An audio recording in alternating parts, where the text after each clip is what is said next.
There are a lot of influencers on TikTok and YouTube who talk about how we just can't get ahead anymore in life thanks to low wages and high cost of living. And they're not actually wrong. It is very tough. But I think there's one thing missing, and that's how we can actually survive in this climate of lower wages and high cost of living. So today I'm sharing something I've never talked about before, how I barely scrape by on a $30,000 a year salary. And I'm going to expose what I should have done differently. I'm going to analyze my budget compared to my income and review what mistakes I made. My goal in today's video is to inspire you and help you based on my own mistakes. See, this is the video I wish TikTokers would do when they talk all doom and gloom on our income and our expenses. How do we actually rise above that doom and gloom? There's got to be a way. Low salaries suck, but here's what we can do about it. In fact, in 2007, the median income was only $50,000 a year for a household income. Now, if we take both my income and my wife's income at the time, we only made $43,000, which is well below the median. So that means we made less than 50% of all other people. We could safely say that 60% of people made more money than we did. Now, when you were first starting out, how did you stack up? I'll include a link to the median household income that actually separates it through all the different years. Look at the year you just got started and see where your salary fell. Share in the comments down below. Were you below or above the median? So let's start off by breaking down my cost when I first got started. This was right around 2007. I was happy, just graduated college. I had all the dreams of the American dream, and it all came crashing down. Let's break it down with the costs first, and then I'll get into the details. So we earned a home. That was the first mistake I made, but we had to pay for things such as water, sewage, trash, as well as electric, all the standard conveniences, expense-wise, of owning a home. So my average water bill was $40 a month. Electric bill was $200 a month. We had groceries at $140 a month. Oh my gosh, $140. Life before kids. And extremely high inflation, am I right? Phone bill with Verizon Wireless back then was only $75 a month. Don't we wish it was like that today? Cable TV, because it's back when we had cable instead of streaming, that was $90.95 per month. Now, so far the totals of all of that is $505.95 per month. Now, this is what I call revolving necessities. It's things that typically we need every day. It's not debt. It's not something we can pay off. It's just something we need. But see, we also had debt on top of that. And we were young. We didn't make a lot of money. And in order to get a car, a house, etc., we had to go into debt. And let's add that up as well on a monthly basis. So the very first car we had was a Dodge Neon, paying $198.40 a month. The second car was my newish Chrysler 300. $330.55 per month. Student loans only totaled $156.71, but at that time, I think the projected payoff date was like 30 years from that date, so that would have hung around for a very long time. Credit cards totaled $760.61 on average per month. We did rack up a lot of credit card debt, and we had to continue to pay that off, let alone the fact that the interest rate added compound interest onto that debt. It was very terrible. And then we had the mortgage. The mortgage, which was a whopping $1,656.77. Now, some people would dream of having that low of a mortgage payment today, but we got to think back then, and we got to think of the fact that we had a very low salary. That was actually a lot of money to be shelling out every single month. That total cost, if you combine them both together, is $3,608.99 of expense of outflow every single month. Now, see, what that means is it didn't include dining out, going out with friends, or those random annoying expenses that happen, like a car repair bill or that semi-annual car insurance that seemed to haunt us every February and August. So if you add that up, just that basic amount up, multiply it by 12 for 12 months in a year, that means $43,307.88. So we're already underwater if you think about what our income was at the time. Now, this is common, especially for young couples starting out. Life was tough. It was not fun at all. Today, though, my credit score is above 830, and we are net worth millionaires. Now, I share that to inspire you because here you find somebody on here YouTube talking about it. If you find yourself in a position I was in the past, know that you can crawl your way out of it. You can climb. It's not easy. It's tough, especially when you make a low salary and at the same time, everything's rising up. We had to weather the storm of the great financial crisis of 2008. Things hurt and we had to fight our way through that. But I'm gonna tell you something.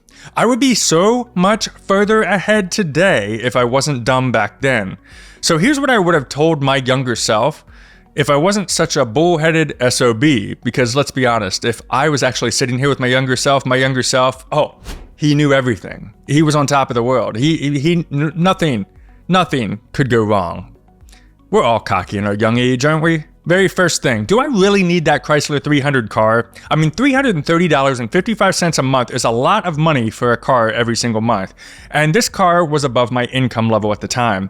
I wanted that car because at the time it was a very popular car. Everybody wanted it. Everybody had it on the road. Believe it or not, it was popular back then. And I was driving a 2002 Alero. And the windows wouldn't roll all the way down. You know, first world problems. My windows don't roll down, so I got to trade in the car and get a new one, right? Everybody does it. I cared what people thought about me. I wanted to look awesome in that Chrysler 300. Looking back, none of the people back then that I was trying to impress, they don't talk to me today. It's stupid. Now, cars continued to haunt me though, well past that. I mean, do cars haunt you? It's one of those things like we want a nice car, but they're such a big pain in the butt. And so it's what I call lifestyle creep. You know, it's that term, lifestyle creep. Every time you get a raise at work or you get a promotion, you feel like, oh, I need to upgrade my life to keep up with my new fancy title, my new fancy salary, my new fancy this and that. I worked my way all the way up to an Audi A6, the luxury car, right? So yeah, I had an Audi A6 until I realized my stupidity on that. Now, as a debt-free millionaire, I no longer have that Audi. I actually happily drive a Honda Accord. It's an amazing car. I absolutely love it. I don't have that car itch anymore, and I do not care what people think about me, especially on the road. I'm free, and that's all that matters, and you can be there too. Now, don't get trapped in the car. That would be what I was talking about. I should have bought a cheap Honda Accord back then and maybe lowered that monthly payment because I still would have had to take out a loan, maybe $150 to $200 a month instead of $330. Save myself a little bit of money.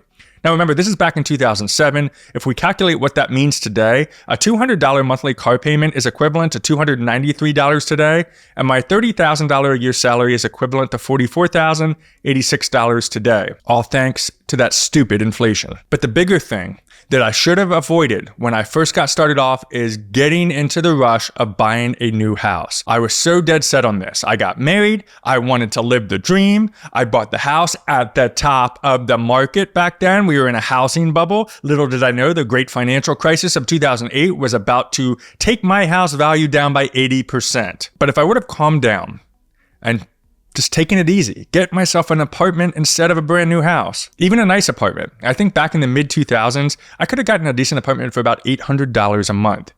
A bad apartment, which we had secondhand cigarette smoke smell and bugs all over it, and that was only $600 a month. So I figured a nice one could probably cost about $800 a month back then, and that means I would have saved $856 a month by not having the mortgage. I probably could have saved more money on electric and water and things like that, but who cares? Let's just say $856 a month. Scrape away $200 a month for that I could have used for dining out, going out to the bar, hanging out with friends, doing fun things. I could have still had left over $600. Then what I could have done is taken that $600 and invested it into the stock market. So get ready for this really interesting piece. I decided to plug this in and realize how dumb I really was. If you take $600 a month and you put that into a good index fund, every single month from the year 2007 to 2023, that would have grown me to a portfolio value of $444,406, assuming that I invested in an index fund of the S&P 500. I would have had $400,000 today if I would have just adjusted things back then. It does suck to have a low salary. It does suck to have low expenses, but I think we need to be a victim of the American dream. Because when we become an early victim of the American dream, it really becomes the American swamp if you're not careful. Here's what I didn't want to hear, but I should have heard back then.